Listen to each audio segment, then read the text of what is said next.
So today we're racing across the Sea of Japan towards Sado Island, Japan's 6th biggest island, about 80 kilometres off the coast of Niigata. And as always, I'm joined by my good friend Ryotaro on this trip. Have you been to Sado Island before? Yes, like when I was 10. Well, about 60 years ago? No, 33 years ago, to be accurate. Okay.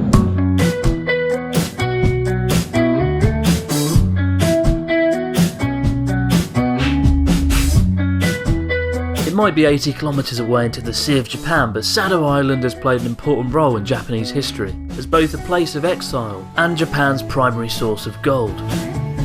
We're off on a 2-day trip to explore the island from its fresh local cuisine to its stunning temples and beaches.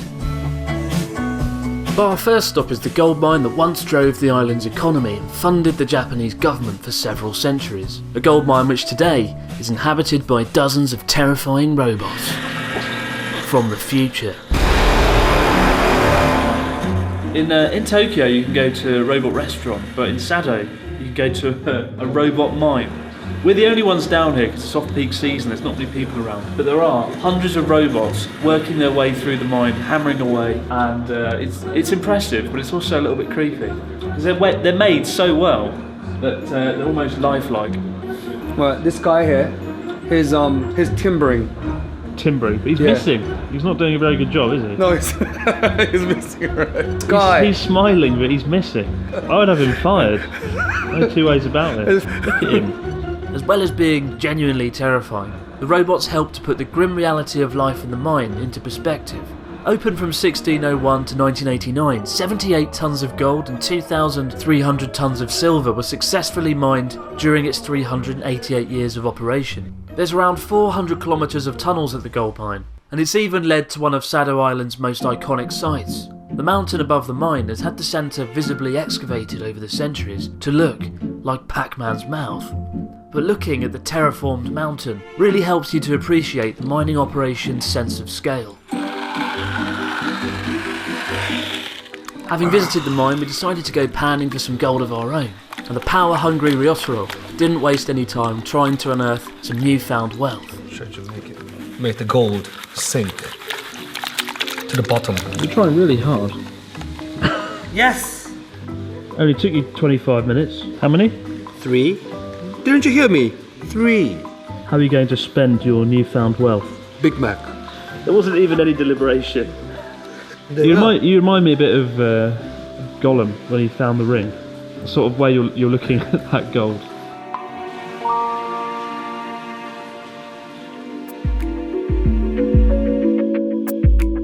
After Ryotaro had become rich beyond his wildest dreams, we headed inland to one of Sado's oldest and most secluded temples, dating back over 1,200 years.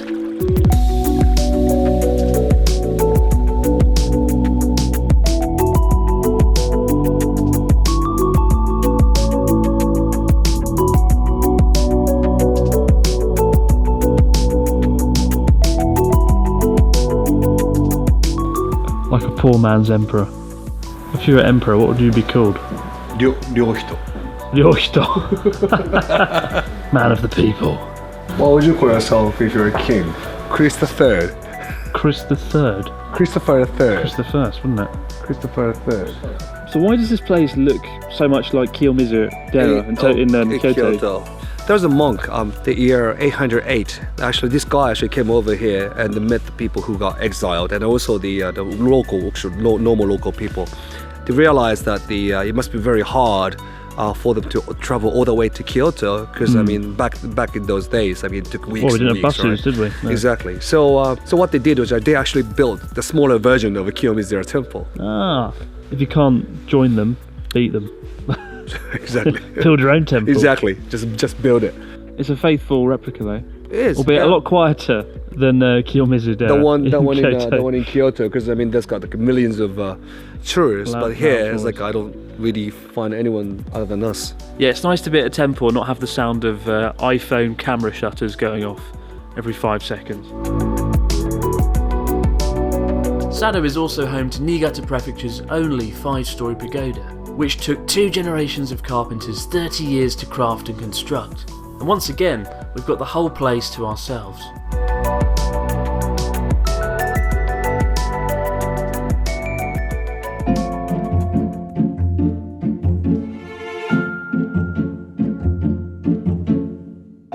always amazes me how quickly humans can go into a nice, clean, tidy hotel room and do this. You know, just fill it full of junk. And here's the main culprit himself. For dinner, we're lucky to visit one of Sado Island's best restaurants, Seisuke NextDoor. Looking very smart today. Handsome young man, handsome old man. Unlike you, with your $5 sweatshirt and $20 jeans. Right. From Camden Market. Camden Market? What? This is what the youth of today wear. Youth of today? I think you've got wrong definition of youth of today. The beloved viewers of this channel will back me up that this is great. This is what. No, they'll backfire you, for God's sake. They'll backfire me. What the fuck is that? Tonight we're in good hands. Kuniaki Osaki is one of Sado Island's best chefs, having trained at a 3 Michelin star restaurant in France. He takes great pride in the restaurant's fresh, locally sourced ingredients. Even the bottled water is collected by Chef Osaki himself from one of Sado's many natural springs. Oh my God. Wow. It's on a rock. It's on a wood and it's on a rock. Wow. You know the food's going to be good when it comes out on a rock and a tree. Yeah. It's always a good sign. Okay, now food report. Food report. Excellent. Excellent. I can't talk. It's a sparkling wine. Sparkling wine, yeah. No, it's an interesting, exciting mix of textures. The crunchiness of the bread, the softness of the cheese, the succulent texture of the cod. Oh, it's getting better. It smells fantastic. The mushrooms in particular. Yeah. It's a mushroom sauce, isn't it? Mushroom sauce. And the fish is very, very soft, but it's got the bouncy texture to it. I don't know how you call it. The bouncy texture. Yeah. And you ridicule me for my food criticisms. It's very bouncy. Yeah. It's bouncy, isn't it? It's very good though. It's very good, yeah. The fish is very tender. Sakeka sauce. Oh, sakeka sauce. Sakeka sauce. People are going to start thinking this entire channel is based on just beef. Beef. Which I don't have a problem with, apart from the fact vegans probably hate me. So common food critic, does it melt in your mouth? We are not using that phrase. Alright. Ever again. Well, this is honestly one of the best cuts of beef I've had. This is Sado beef. It's quite rare, you can only get here. Beef that you can only get in Sado Island. Yeah, because the number of cows. Certainly less fatty than Kobe beef, which I can't eat because it's too fatty. This is amazing. We might as well rename this channel to the Beef Channel. Beef in Japan. Beef in Japan. Beef in Japan.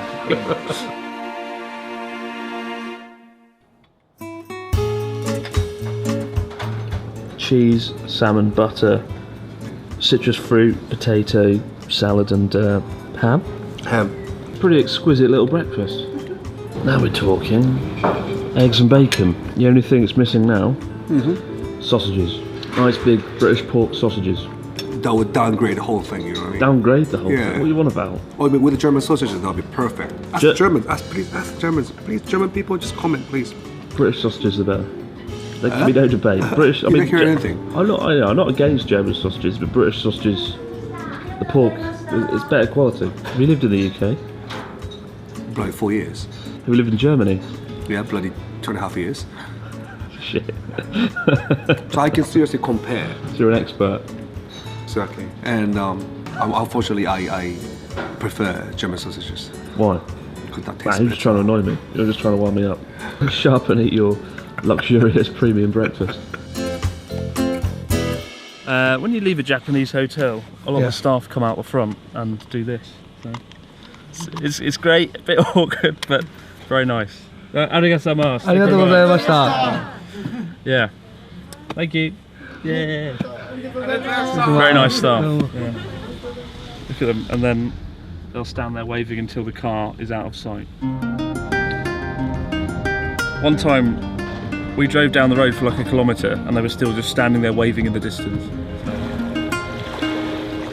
From the hotel, me and Mr. Sausages went on to Sado Island's most stunning beach, on the far northern tip of the island. The beach is unique for stretching out into the sea, and this rare feature, along with the crystal clear waters, have been awarded as one of the top bathing spots in all of Japan, albeit probably not in the month of March.